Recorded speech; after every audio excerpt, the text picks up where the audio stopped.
Well, greetings and salutations, test takers. This is the Series 7 Guru coming to you from my off-grid studio, getting our kicks on Route 66 with a explication request. This is from our Facebook community, Baby Brokers Doing Hat Tricks. Baby Brokers is a term of endearment for rookies in the securities industry. Hat trick is three successes in a row, like SIEs, Series 7, Series 66. This is a Kaplan question. If you don't have a Kaplan Q Bank, I highly recommend it. With my discount code at checkout, Guru 15, you can get over 3,600 practice questions and the performance tracker for $55.80. What a deal. For that commercial, Kaplan allows me to give you a free look at Kaplan content like this. And on Friday, this is QID 1558697.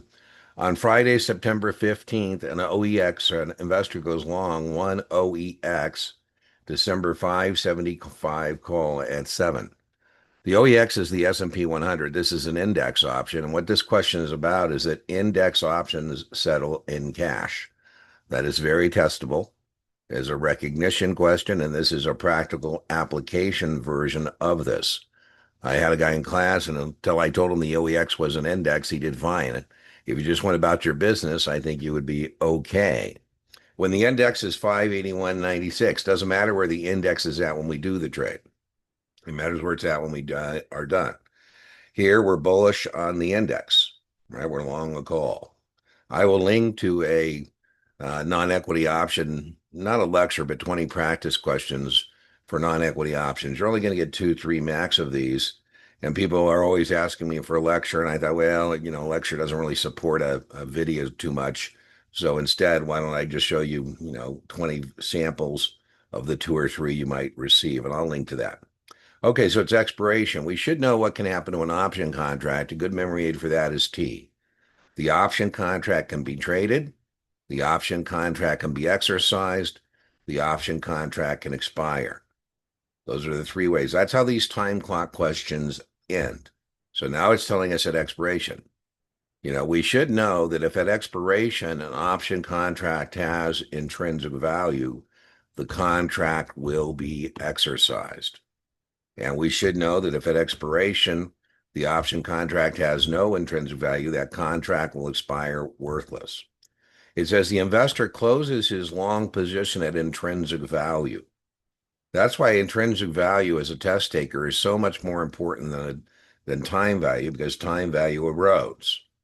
If you were going to trade options for me, I'd make you write 1,000 times. Options are wasting asset, time value erodes. At expiration, the contract is only worth its intrinsic value. If the contract has intrinsic value, it will be exercised. If not, it will expire worthless. So now the index is 580. I always like to take my market price and put it above my strike price, right? Call up. If the market price, 580, is above the strike price, 575, the contract has intrinsic value. What amount of the money will be deposited to the investor's account? Okay, and what will be the profit or loss? So we originally paid 7 points or 700, and what this is getting at is the idea that I'm not going to get 100 shares of 100 stocks.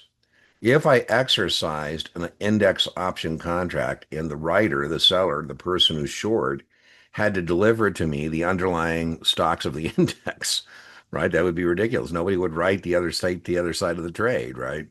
If this is like the Standard & Poor's 500, you had to deliver 100 shares of 500 stocks. Nobody would do that.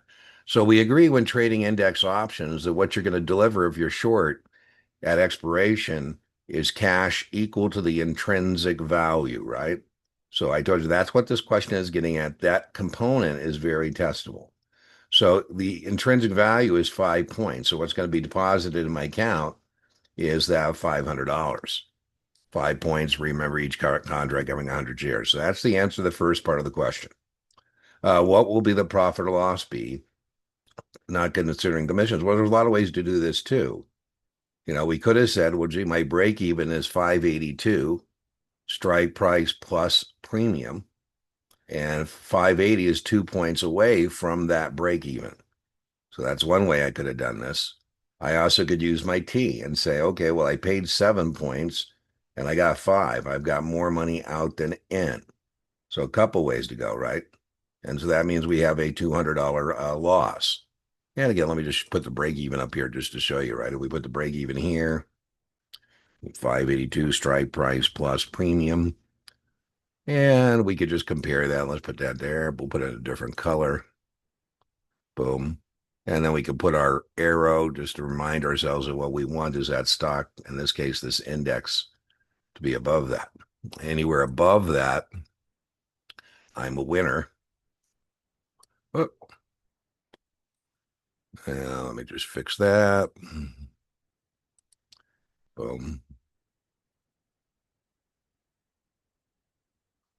And anywhere below that, I'm a loser. So we could have just compared 582 and say, oh, that's 2 points in the wrong direction. All right. So I hope you found that helpful. I'll link to that non-equity practice question set. I think it's 20 questions.